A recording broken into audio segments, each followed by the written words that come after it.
Hi everyone, my name is Amy, and my strategy lesson topic is RAFT writing, and my content area is Spanish, so I incorporated those two together, and my lesson is on the Spanish Civil War. It would be towards the end of a unit for a Spanish 3 class, which is mostly 10th and 11th graders, and you could see here that I have the 4 steps that we would be going through, and I'm not going to go through all of them in great detail because I only have a couple of minutes on this video, but just to sort of gloss through what we would be looking at as a class. We would start with some review. I have a couple of interesting videos about soldiers in the Spanish Civil War, and then just general facts about the Spanish Civil War, some questions for my students to answer. I have some images that I think are pretty interesting, and I would go over this and review with them. Like I said, this would be towards the end of the unit, but now to focus more on RAFT writing. So RAFT is a strategy that you use to organize your writing and outline it. So you start with the role, who are you as a writer, and then the audience, who are you writing to, the format, what format are you using to write, so it could be a letter, it could be an essay, could be any format that you would use to write, and then topic and strong verb, so what are you writing about and what is the purpose of your writing. And I would really emphasize this to students, especially with this assignment, that the purpose is not because the teacher told you to write it, but it is because you are a soldier and you want to share your experiences with your family and you're away from home and you're fighting either on the fascist or Republican side, which is, again, something we would review in the beginning of my lesson. But for my students, I would go over what RAFT writing is, of course, and then talk about how we're going to use it in our assignment for the day. So I would give them an example that has to do with the content that we're talking about, but not the exact writing that they'll be doing, and I want to sort of use a gradual release method. So in this example, this was the I do section, so I have Francisco Franco over here and the example. So the role for who is the writer, it is Francisco Franco. The audience would be his fascist army. The format would be a letter. And the topic and strong verb would be that I, as Francisco Franco, am writing my soldiers to tell them our strategies and next move and what is going on with the enemy, and the purpose is to inform them and create a strategy that will help us win the war. So now I have the work for the students to do. So in English, this says, you are a soldier during the Spanish Civil War. You can be Republican or fascist. You're going to write a letter to your family and explain what is happening with the war.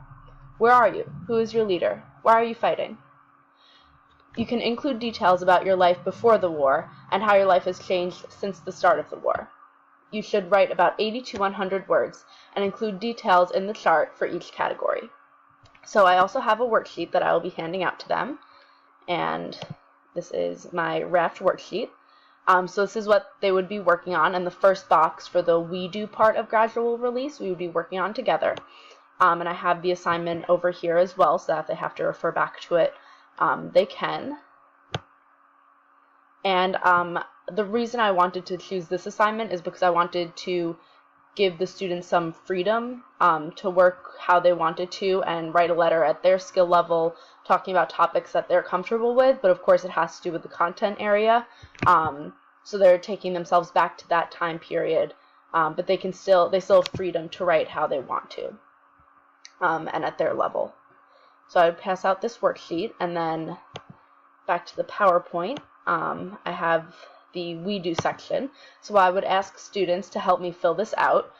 So every student will be handing in their own draft, but this would just be an idea for students. So of course, role, the first one is soldier, and then they would pick fascist or Republican, so I would probably call on a student and ask them, okay, who are you going to be writing as? And we'll go with that for this first one. And then their gender, their age, city of origin, and anything about themselves as the writer. And they could include as many details as possible here, and I hope that they do. These are just some ideas of what details they might want to include.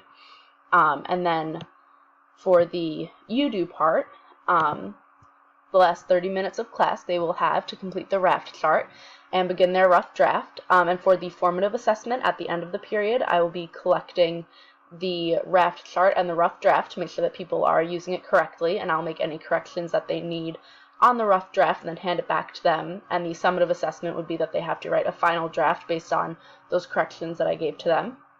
And based on the videos that we saw for this week 2 online practicum, I definitely wanted to include some sort of collaboration. So I did put that they can work with people around them to brainstorm and share ideas, but of course this is an assignment and everyone has to hand in their own draft at the end.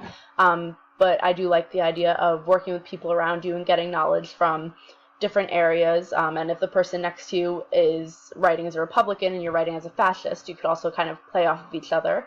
And so I wanted to include that idea, and you could see as well in my lesson that it would be a mix of native Spanish speakers, heritage speakers, and non-native speakers. The majority would be non-native speakers, as that's just my experience in classes, but I would want all of the students to have a chance to work with other people and have native speakers talk to non-native speakers and heritage speakers talk to native speakers.